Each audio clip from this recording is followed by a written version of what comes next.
Gamay gusto. Ano? Mhm. Ang mahilig na comment guys na kay Kapwa Pinoy lang.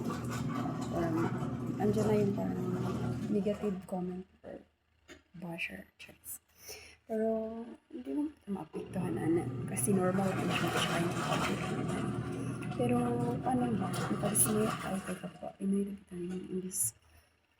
Kumbaga, imbis ni angat ka, hilahin ka pababa, parang ganun.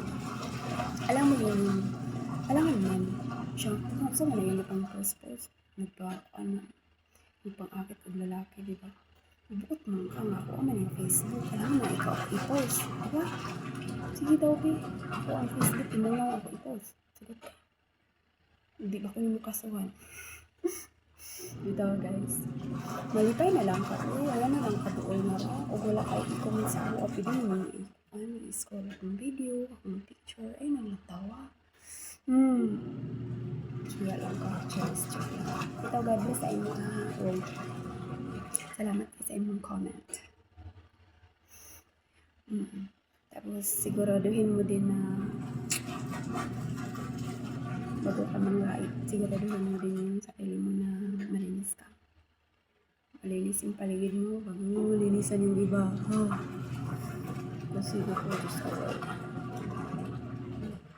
Ganito lang kami, pero marangal yung trabaho namin ay hindi namin kailangan yung pera ng kalaki.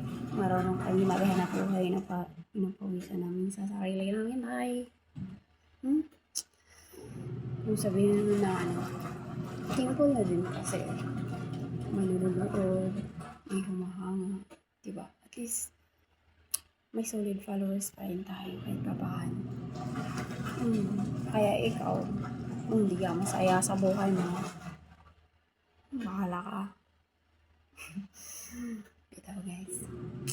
God bless lang sa imo agay ha. So, ka.